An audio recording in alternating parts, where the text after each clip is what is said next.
শনিবার পূর্ব মেদিনীপুর জেলার শিল্প শহর হলদিয়ায় একগুচ্ছ দলীয় কমিটি উপস্থিত ছিলেন কেন্দ্রীয় জাহাজমন্ত্রী। সেখানেই তিনি সাংবাদিকদের মুখোমুখি হয়ে জানান যে হলদিয়া বন্দরকে মডেল বন্দর করার উদ্যোগ নিয়েছেন।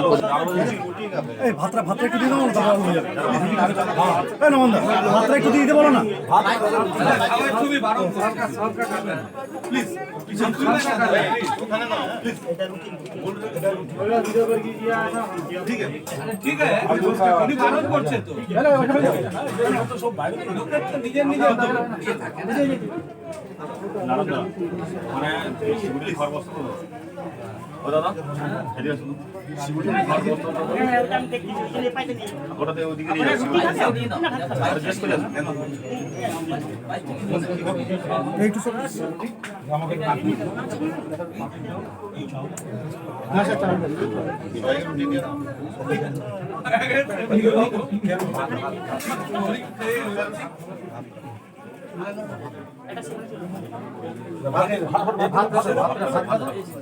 ভাত দে দাও এখানে মন্ত্র হবে না তো এমনি শুরু করুন তো আমরা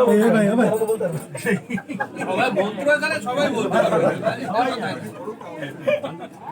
চলো না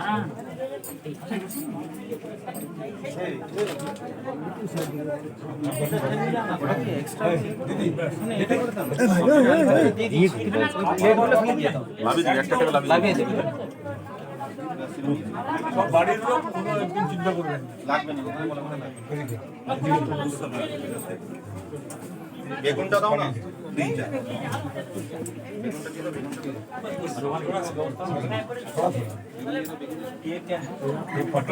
फॉर्मल है दादा ओ दादा এবার বন্ধ কর। बंगाल भारतीय जनता पार्टी के द्वारा न्याय अन्याय और न्याय ममता एक बड़ा अभियान चलाया गया 5 तारीख से 12 तारीख तक चलेगा। इस अभियान के माध्यम से भारतीय जनता पार्टी के कार्यकर्ता घर घर जाके जनता का संपर्क में जुड़े। आज हल्दिया में मैं भी कार्यकर्ता के साथ लोगों के घर पे जाके लोगों का संपर्क किया, लोगों को वर्तमान स्थिति के संदर्भ में बताया। एक फीलिंग जनता में मैंने देखी,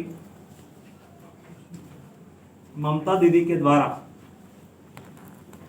यहाँ जो केंद्र सरकार की महत्वपूर्ण योजनाएं जो इम्प्लीमेंटेशन नहीं हो रही है उसकी पीड़ा यहाँ के किसानों में भी है, यहाँ के गरीबों में भी है और यहाँ के आम जनता में भी है। मैं मानता हूँ कि फेडरल डेमोक्रेसी में भारत सरकार को सहयोग करना, भारत सरकार की योजना राज्य के जनता के हित में उसका इम्प्लीमेंट करना ये आवश्यक होता है।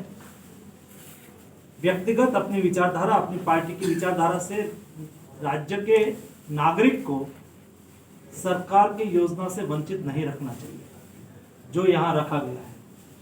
17 लाख 70 किसान सम्मान निधि के माध्यम से सारे देश में साल में 6,000 रुपये उसके अकाउंट में डाला जा रहा है। ये योजना का यहाँ इम्प्लीमेंटेशन नहीं हुआ, उससे किसानों को बहुत परेशानी हुई है। मेरे संपर्क के अभियान के दरमियान ये भी हमारे ध्यान में आया है।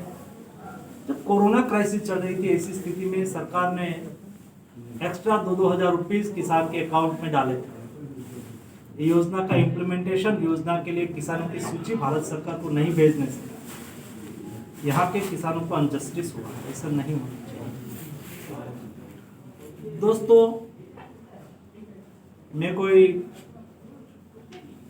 मेरे मन में बहुत क्लैरिटी है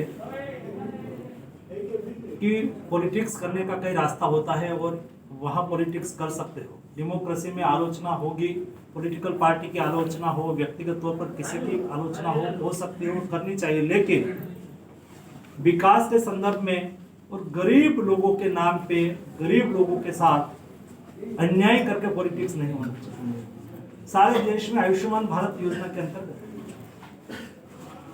एक फैमिली को हर साल 5 लाख रुपीस की फ्री हेल्थ केयर दी जाती है।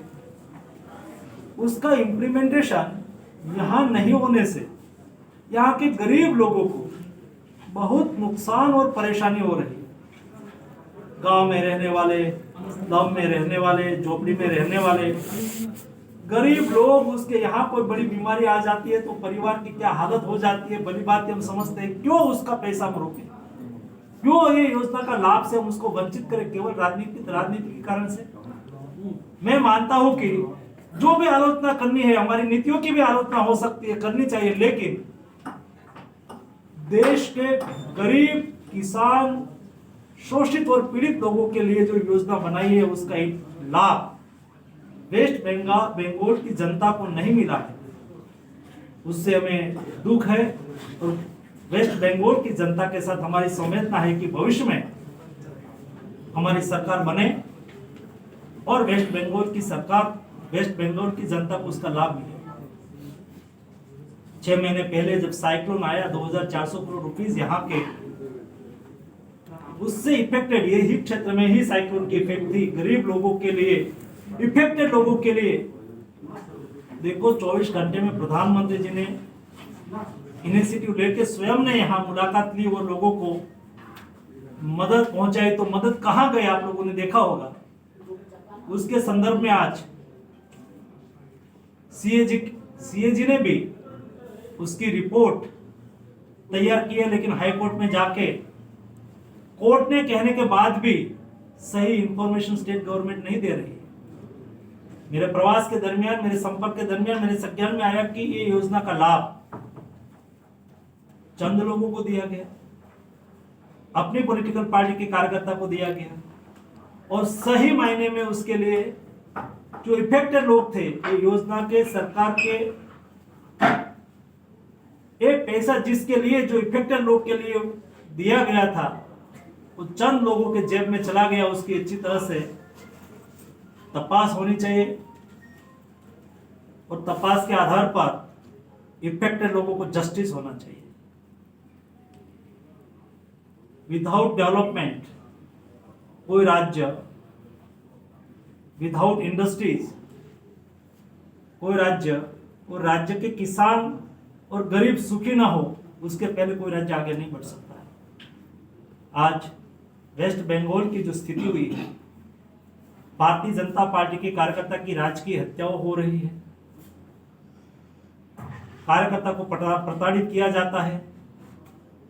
भारतीय जनता पार्टी के कोई कार्यकर्ता पॉलिटिकल कार्यक्रम करते हैं तो उसको परेशान किया जाता है, उसके सामने केस दाखिल किया जाता है। ये स्वस्थ डेमोक्रेसी के लिए उचित नहीं है।